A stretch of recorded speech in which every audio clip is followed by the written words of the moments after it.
We're doing autonomous charging robots for electric vehicles. So we have battery on wheels. Hey, we're in Helsinki. We're at Epicenter right now, and we're gonna meet with David. He's the CEO and founder of Rolly. Rolly does autonomous robots to charge EVs. Hi, nice to meet you, David. Thank you so much for having us. Can you explain to us where we are and what you're working on right now? We're doing autonomous charging robots for electric vehicles. So we have battery on wheels into sentences. We're in Helsinki right now. We're at Epicenter Helsinki. It's like a network it's a co-working space actually, but it's a huge building with more than 150 companies and VC. Can you tell us maybe a bit more about you and your founder story around Rolly and how you got there? In two sentences, yes, I have been in IT the last 18 years. I'm from Colombia, but I have been living out the last 24 years, 18 plus working in IT in different verticals, fintech, chatbots, NLP, neuroscience, dating, but also corporate innovation. Dealing with robots, it's not easy. I mean, I think you understand, right? It's hardware, it's complicated. So we did a small prototype, and that was like the entrance to understand also the feedback from the people. So on the companies, so we did actually a simple MVP. And after that, it takes several months in order to put in place what we have now, actually. I need to say some important that I'm not doing hardware. I'm not doing the hardware itself. And at this point in this how everything is developed now, you don't need even to, I mean, if you want to create a company, a robotics company, you don't need to create hardware. I mean, there is a lot of companies that has the resources and the time and expertise to do that. So I think that we're on time. I mean, in terms that is more easier than 5-10 years ago to have a company working robotics. But there are a lot of important details that you need to take into account. A lot of people are saying that we're close to that GPT-1 moment in robotics, and how do you see that coming, and how do you see the future kind of? Yes, definitely. I mean, I need to say that we're on the physical AI, in the robotics physical AI. Why? Because now, I mean, the issue is not the hardware. Our hardware is there, technology is there. It's more about the software and how you integrate both, in my opinion. I mean, hardware and software, and how you deal to manage to bring the solution that the market needs. I think it's more about that. About the AI, I need to say that I have been talking with interesting companies like Google, for example, about how we can actually integrate what we're doing and use voice assistant.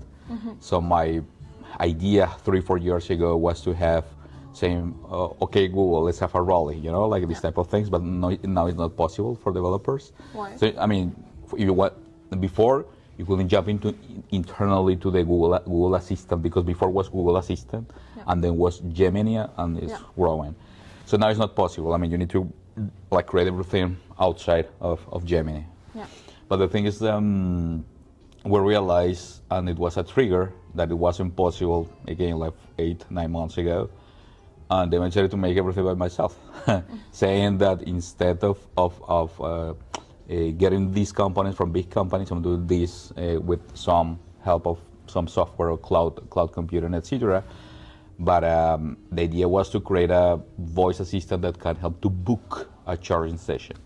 In that sense, if we're integrating different components from AI, definitely I need to say that since, I mean, today is the day to create important and interesting projects in robotics, where you can mix, of course, different things.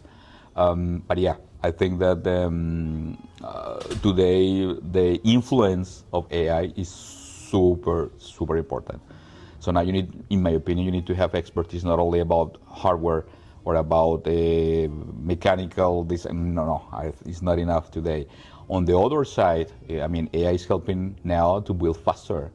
If you are focused on software, it's more easier actually to work with AI, for example. Do you think it's not enough, or it's not really a problem anymore, as in it's a solved problem, as you were saying, hardware is not really a problem anymore? The thing, what I mean, there is not a problem, is that you can get hardware everywhere.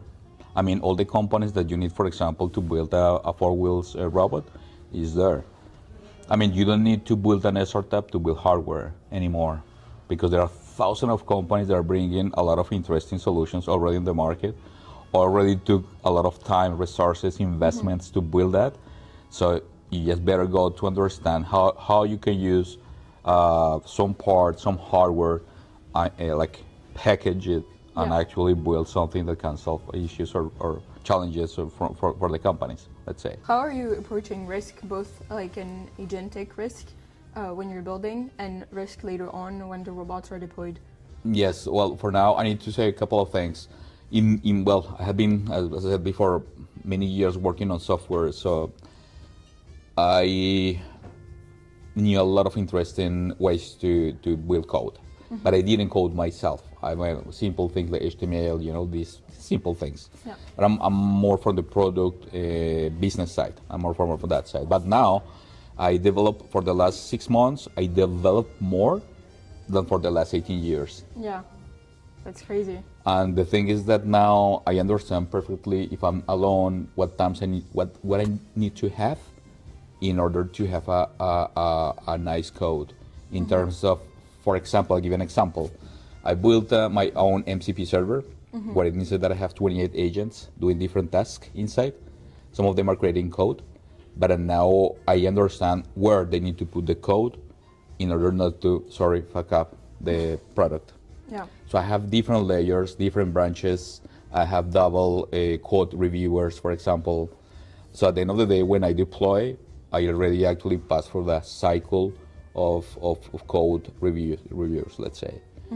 So I'm still learning. I mean, I'm not an expert, of course, but it's funny because what I was saying about the vibe coding session was because I learned that there are a lot of people making exactly the same. So I can tell you that in December last year, at the beginning when it was super funny, as I said before, can I tell this history, right? Like yeah, quickly. Of course. I was copying from ChatGPT prompts in Python to make cool and fast things in Amazon. Yeah. So you can do the same in Google. I mean, Google Cloud or Amazon. Why? Because I have a lot of things there. So I copied just the prompts here because it's easier and fast. Like copy, on Python, and it's easy. But then, so instead of going 2-3 hours to configure this and this, just go to Cloud Shell and configure that. But then Amazon pop in the Cloud Shell and say, do you want to test this? And say, okay, let's test it. And it was Kiro.